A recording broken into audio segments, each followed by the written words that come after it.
Estamos aqui hoje numa obra e eu vou mostrar para você como executar corretamente o reboco para a sua casa. Se você não sabe como executar o traço para esse reboco, eu vou deixar o cardzinho aqui em cima para você acompanhar. Eu expliquei passo a passo de como executar um reboco perfeito para não trincar. Se você gosta desse tipo de conteúdo, pessoal, se inscreva no canal, ajuda ele a crescer. Aqui tem muito assunto importante que certamente você vai gostar. Eu me chamo Jefferson Hart, sou engenheiro civil e acompanhe o vídeo depois da vinheta.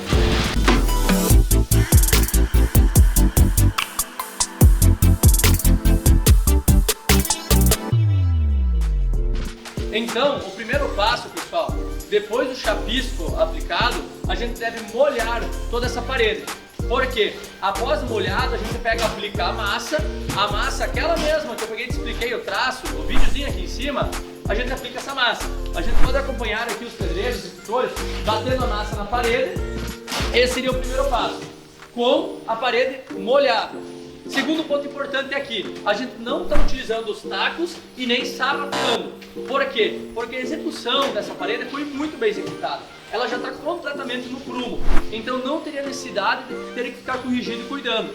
Com a experiência do pedreiro, obviamente, sem esse taquinho, sem sarafamento, a gente consegue fazer um acabamento muito bom, que eu vou te mostrar agora o próximo passo. Um detalhe muito importante, pessoal, quando a gente bate a massa ou aplica, seja como você fala, a gente tem que cuidar a espessura. Se a nossa parede está no prumo, como esta aqui, a gente aplica apenas 2 centímetros de massa na parede. Isso é muito importante. A norma até comenta que o ideal é de 1,5 cm a 2,5 cm. Mais que isso, corre grande chance de trincar o nosso reboco, porque muito grosso, ele acaba tendo muitas tensões e não grudando e aderindo corretamente. Então aqui, pessoal, é muito importante esse passo de bater a massa corretamente para depois conseguir reguar melhor e conseguir nivelar com perfeição. Percebam que essa argamassa, esse reboco, essa massa que a gente produziu, tem uma liga, uma trabalhabilidade muito boa, porque a gente botou o Cicanol. Fica muito bom para o pedreiro bater ou aplicar na parede e ele adere muito bem. Então fica essa dica aí, pessoal, Cicanol. Então aqui o Evandro está reguando a parede. Perceba, pessoal, isso é uma questão particular dele e dos pedreiros dele, tá? Ele regua só com uma mão, porque ele tem mais facilidade de perceber as imperfeições do reboco e conseguir nivelar melhor. Então vejam, aqui a gente não utilizou os taquinhos e nem sarafiamos, mas a gente percebe que o prumo da parede está perfeita, não precisa. Então varia muito da sua execução, do seu capricho, desde o início da sua obra do levantamento de parede. Isso influencia diretamente no reboco e no acabamento final. Então aqui o seguinte, ó, o Evandro bateu um prumo aqui, ele marcou, é como se fosse uma mestra. Ele marcou aqui e através dessa marca aqui ele consegue reguar o resto e acertar o prumo da parede. Isso é muito bom de fazer, pessoal, vocês vão ver o acabamento final que fica nesse tipo de execução aqui.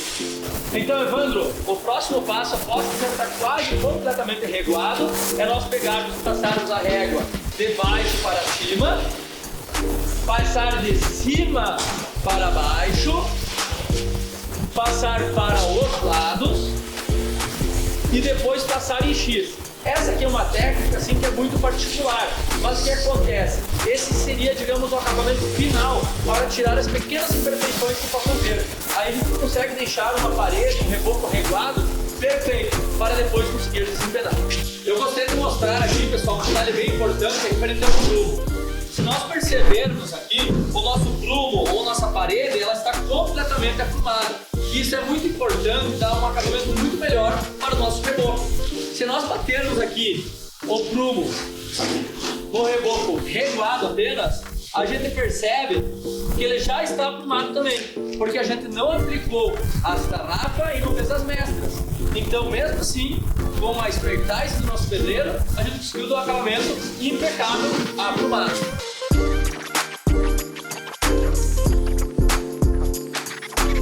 Pessoal, estamos aqui então com o Evandro, da Evandro Construções, um grande profissional, um grande parceiro do nosso escritório. Chamei ele aqui para nos mostrar como funciona e qual desempenadeira ele ocupa no dia a dia da obra. E aí, gurizada? Então assim, ó, a gente usa primeiro um mais grosso, que seria para dar início, né? Segundo, um pouco mais liso, um centena com pouca rugosidade, né? Isso. E para final a gente usa um bem lisinho, um queimado, para deixar o reboco bem acabado. Nós vamos mostrar isso aqui depois dos acabamentos, como que fica o resultado com esse aqui. E daí para finalizar também teria a desempenadeira filtrada com espuma, né, Evandro? Para fazer o reboco filtrado. Exatamente, esse aqui dá o acabamento mais fino, que nós vamos mostrar comparando cada um. Então aqui o Evandro está passando com a trincha a água, salpicando a água, bem dizendo, no nosso reboco, para ele conseguir desempenar. Existe um detalhe muito importante que vai muito da sensibilidade do nosso pedreiro. O momento ideal para a gente desempenar é quando a gente bota a nossa mão, o nosso dedo, e ele não afunda o nosso reboco. Esse seria o ponto ideal para nós desempenar. O que acontece? Se nós desempenar nosso reboco quando o reboco estiver ainda molhado, ele fissura todo, ele fica todo mapeado. Então seria muito importante, pessoal, desempenar apenas, iniciar o desempeno após o reboco já ter dado uma pega. Depois de molhado, a gente passa então a desempenadeira grossa e vem descendo com a desempenadeira, né? Pega a grossa, a média e a fina. Após dar o acabamento com a desempenadeira fina, a gente vem com a desempenadeira para filtrar o nosso reboco. Aqui um detalhe importante de molhar ele, salpicar água, porque se a gente desempenar, a gente vai acabar tirando areia do nosso reboco. Por isso que é importante estar ele um pouco umedecido para conseguir desempenar bem. E aqui fica outro detalhe muito importante do cicanol. O cicanol acaba conservando, ele acaba deixando um pouco mais a água e torna melhor esse nosso serviço para desempenar. Então aqui agora a gente já está no acabamento final, a gente vai passar o desempenho com filtro, que seria uma espuma, né? A gente vai ver o acabamento que ele vai dar no nosso reboco.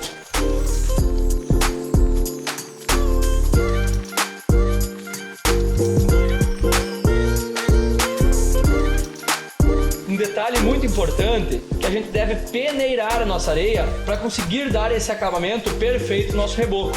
Não adianta a gente passar um desempenho aí, um filtro, e se a gente não peneirar a nossa areia, a gente não dá esse acabamento necessário.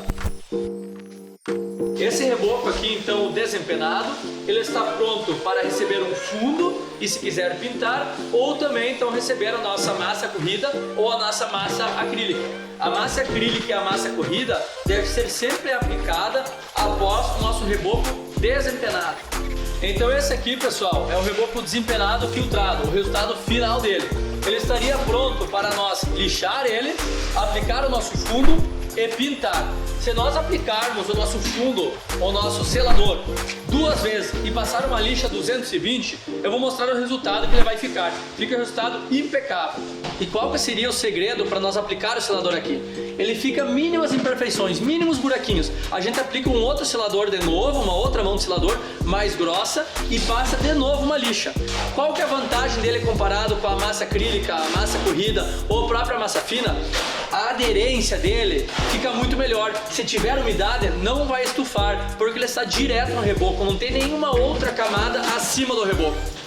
Outro reboco que a gente está utilizando aqui e gostaria de mostrar é a massa fina.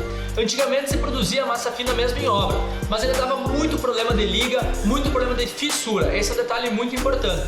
Então nós estamos utilizando aqui a massa fina pronta da FIDA. Ela é muito boa e ela evita bastante essas questões de fissura. Eu vou mostrar para vocês agora como fica então o acabamento da massa fina no reboco.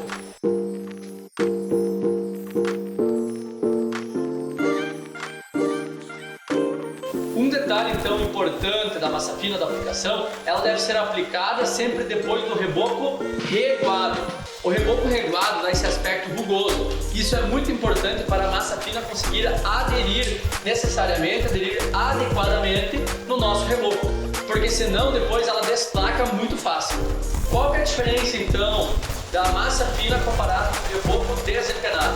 A massa fina ela tem grãos ou areia bem menor, bem mais fina que o nosso reboco desempenado, ou seja, ela dá um aspecto bem mais liso. Mas tem um detalhe muito importante, esse aqui é o reboco de massa fina. Eu só recomendo em minhas obras utilizar a massa fina pronta e só em ambientes internos. Por quê? Por essa questão da granulometria que a gente chama, ou as areias serem muito finas, ela dá muito problema de fissura. Eu já expliquei em outro vídeo, vou deixar o card aqui em cima, sobre platibanda. Esse é um caso muito clássico dessas fissuras. Então, pessoal, massa fina só para ambientes internos que não são ambientes muito ou meios muito agressivos. A massa fina em ambientes externos gosta de fissurar, trincar toda ela, em virtude da retração higrotérmica. Então vejam, esse acabamento perfeito, mas para ambientes internos. E qual seria a outra solução, além do nosso reboco desempenado, o nosso reboco desempenado com oscilador, a nossa massa fina seria o qual? Utilizar a massa corrida. Porém, a massa corrida é só para ambientes internos e a massa corrida deve ser aplicada depois do reboco desempenado. Teríamos também a massa acrílica, que era para ambientes externos, é um produto muito bom, porém a massa acrílica e a massa corrida é um pouco mais caro comparando com os outros materiais. E teríamos ainda outra solução, que seria o grafiato. Ele tem um aspecto um pouco mais rugoso, eu já falei sobre ele, vou deixar o cardzinho aqui em cima. Mas, de tudo isso que estou falando, tem uma outra dica que vai ser muito importante para a sua casa. Utilize sempre em ambientes externos a tinta emborrachada. Guardem isso. Por que a tinta emborrachada? Porque a tinta emborrachada cria uma película protetora no nosso reboco e não deixa o reboco umedecer. Se o reboco umedece, ele fissura, ele trinca com muita facilidade. Então fica essa dica, não se esqueçam. Tinta emborrachada. Então, galera, espero que você tenha tirado suas dúvidas e aprendido como executar o reboco. Se você ficou com dúvida ou tem alguma sugestão, comenta aqui embaixo no canal, pessoal. Ajuda o canal a crescer, se inscreva e ative o sininho, que na próxima semana vai ter outro vídeo muito bom. Até a próxima!